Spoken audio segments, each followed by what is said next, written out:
it's Amy from Nail Polish Baby 90 and welcome to today's video. We have a guest who very much wanted to be in the video and is now gone shy.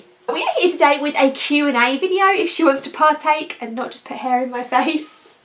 We are here today with a Q&A video. I asked you guys on Instagram for some questions and we have them, so we're going to go through them and have a little chit chat. So first of all, thank you so much to everybody that left questions. It obviously helps. Yeah, it helps if people leave questions for a Q&A. So we're going to go through them and we'll just see what we like. The first question is going to be favourite Crelly polish.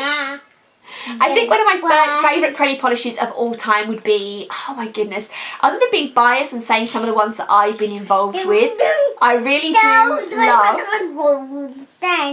Mr. Mischief by 90 Lacquer. I love that it's like a blue and orange mixture together. And I love blue and orange and things like that together, so that's what comes to mind as one of my favourite mixtures.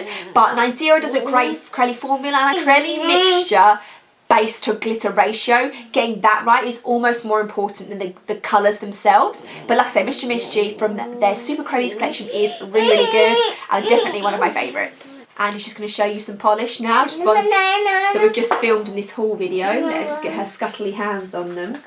The next question is, which indie brand do you have the most polishes from? Obviously I have nearly all of 90 Lacquer. I think I have maybe 2 or 3 that I don't own, so that is because I am friends with the owner. Other than that, I have the most Dolish polish. I have over 100 Dolish polish, so 90 Lacquer first, then Dolish polish for bottle caps.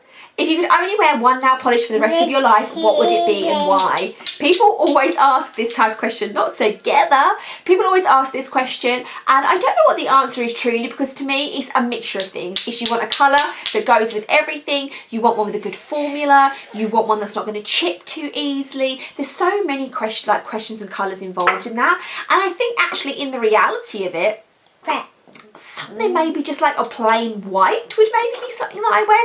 If I literally could only wear like one colour forever, I think that white kind of goes with everything. It's very fresh, it's very clean. It's a really boring answer, but I think that's the one we're going to go for. You can say bye-bye then. Bye. Desperate to be in the video and now desperate to go. Bye.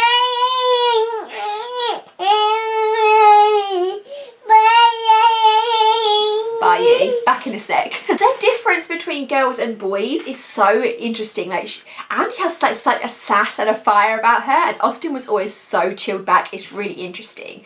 Anyway, next question is, if you made your own nail polish brand, what would you name it and what collections do you have in mind? Now I think 2 people asked me this, if I remember rightly. I have partly worked on a nail polish brand, right? Don't get excited. I have a name, I have some collections, we have a logo that we've designed, like I have ideas of like collections, like names and colour mixtures that I want to do, but we've never actually gone ahead and gone any further than that because I can't find anywhere that sells bottles. That's literally the crux of the matter, is I can't find anywhere that will sell bottles in small quantities. Everything that I find is like you have to order 5,000 bottles, so that's kind of where the stalling process is. So if anybody knows of any bottle places in the UK, let me know so I can kind of explore it a bit better. Like I say, I kind of have like things kind of worked out. I have lots of notes on my phones for ideas and concepts and things, but then it's just the actual, then the bottles and the mixing that I haven't really worked out, which is probably the most important thing. Never say never. It's something that I really do want to do, but I don't know. But yeah, I have thought about it. I'm not going to say it out loud, or like if it's going to happen, I'll let you guys know for sure. We then have a question which is, who are some of your favourite Instagram accounts to follow? Hannah Nails It is one of my absolute favourites. She's a British UK lady. She does incredible nail art. One of my other favourites I mentioned in the haul video that I just did, which is the mermaid polish. Again, stunning nails, nail art, swatches, all that sort of stuff is beautiful. I love Becca, who's my friend, a certain Becca. I love Timberlyn, Jess's nails, Amanda's. And I'm not the best person to preach. I just love clean, pretty swatches. I'm very a swatch type person. I love a dabblings of nail art. That's why I do have some of those like nail art people that I mentioned. But I just love looking at swatches. Fairy Tale Nails is another really great one from the UK.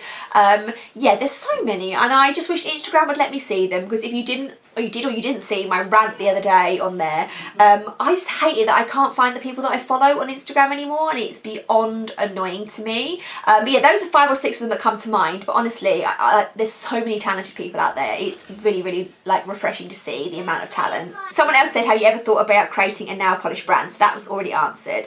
Is there a number or amount of polishes where you would force yourself to stop collecting?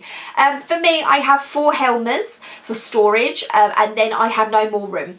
So for me, the storage would, so that's not really a number. That is, as soon as those 4 drawers are full, I am at capacity. I have no more room. So I would obviously then look at destashing and reorganizing and decluttering, but I'm always going to be limited to those 4 Helmers, which is an extreme amount of nail polish. So there should be no justifying that I need more Helmers, really. I find it really hard to declutter too, and I would love to be like, Jess has an incredible nail polish collection. Like, the vastness of it is insane, and so many other people that I follow have like these enormous collections that are beautifully organised, and in an all like perfect world I would have a room full of Helmers, and there would be no end. It would be infinite. Next one is, what is the most important thing to you in being a friend? I love honesty in my friends. I'm one of those people that if you are my friend, I will tell you everything. Well, like 80-90% of things about in my life, and I just like to like overshare, possibly with some people who I know really well.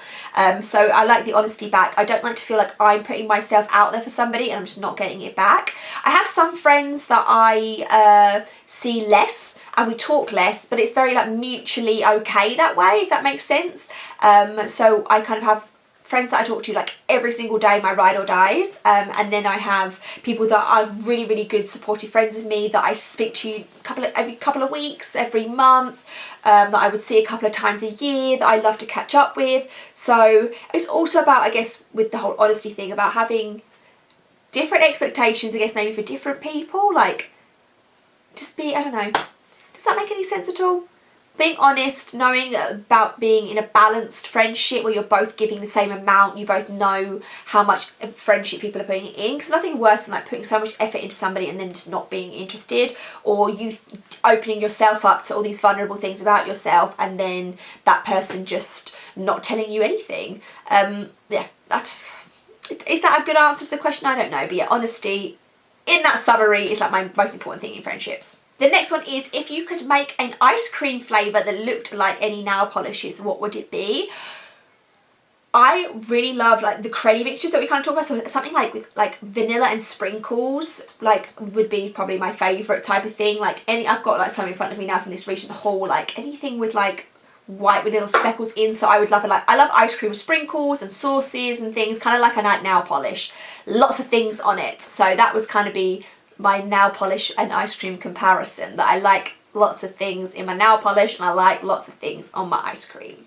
What's your favourite Zoya nail polish? I will link down below to my favourite Zoya top 10s that I did recently. But what I want to say about Zoya is they do such incredible shimmers and they do such incredible creams. They really do have some of the best creams and the best neutrals out there on the market. I mean, last year I mentioned Evelyn, which was one of my favourites from last year. It's just a white milky cream colour, but there's something they just do about that type of formula, which is really hard for other indie brands and mainstream brands to do, and Zoya just knock it out of the park. So watch my top 10 down below, I will link it there for you. But Evelyn's amazing, and then you obviously have like Merida and Storm and Aurora, some of those kind of classics there. Kelly is a really beautiful like grey colour. Yeah, there's so many incredible Zoyas, and their website, if you do live in the US, is like fully stocked. There's like hundreds of shades on there. Favourite foods, sweet, savoury and sweet. I'm a chocolate person through and through, and I'm like a dairy milk Cadbury fiend. If there is chocolate in my house, I will eat it. I just adore chocolate, and out of all chocolate, anything Cadbury is my favourite. I would literally binge on chocolate forever. I love it, and I really love chocolate and a glass of Coke. That's like my favourite combo together. Savoury food, my favourite savoury food is probably cheese. I'm a big cheese lover. We have this amazing place in my town which is like a smokehouse where it's smoked cheeses and meats, and there's bread and there's like cold slaws and chutneys and dips, and I love that sort of platter of like savoury food. That's probably going to be my answer. Everything. All the food, but cheese is my ride or die savoury is cheese. Do you wear colours depending on your mood? How do I pick? I have a couple of things. When I have really short nails, I like to wear dark colours. I don't know what it is, but dark colours on short nails just makes them look prettier, and I don't know if there's any logic or if I'm by myself in thinking that. So if I have short nails, I will wear dark. Other than that, on my mood, yeah, I'm not really a seasonal type person. I don't tend to wear like pastel. I must only wear pastels in the spring. I'm not that type of person. So I guess, yes, it is kind of based off of my mood. Sometimes I'll kind of take into when we were allowed out, remember those days when we had social events and things, I would kind of take that into account. I never really match with my outfits or anything like that. Some of these answers, I don't feel like I'm answering them very well, but yes, I guess by process of elimination, I do kind of wear them on my mood, and then like I say, my nail length also would have a factor into what ones I would choose. I think the last one we're going to do today is how much do you spend a year on nail polish? To be honest, I don't know. Do I want to guess? I can guess. I don't know. Do I know? 3 to 5? No, 300 is too low. £500? That is a lot when you say it like that. I honestly would be really interested in maybe working this out for a year and just seeing what it is, because although I say that and that's a lot amount, I don't tend to buy a lot of full price mainstreams, really. Anything that I buy mainstream wise is normally on discount or sale or something like that. When it comes to indies, I do buy a lot from D-Stashes. A lot of my collection comes from D-Stashes, so which is obviously slightly discounted prices. I do get things as gifts, so that saves me a little bit of money. I don't really do polish pickup that much, and that can get quite pricey. So there's probably people out there that spend a lot more than me, but let's try and reason this out. Do I want to say £50 a month? That works out about £500, don't it? No, £300. I don't know. I was going to say 3 to 5 or 3 to 600 a year. Maybe we should do that this year and count it up, and at the end I'll unveil it to the world. That might be an idea. But yeah, too much is probably the answer. Too much, or not enough. It depends on which way you look at it. Thanks for just joining me for this little chit chat question and answer session. Again, thanks so much for people that left me questions to answer. It's nice just to have a little relaxed chatter with you all. If you have any other questions that you would like answered, leave them in the comments and I will reply to you and let you know my answers. I hope you're all safe and well, and I will see you soon.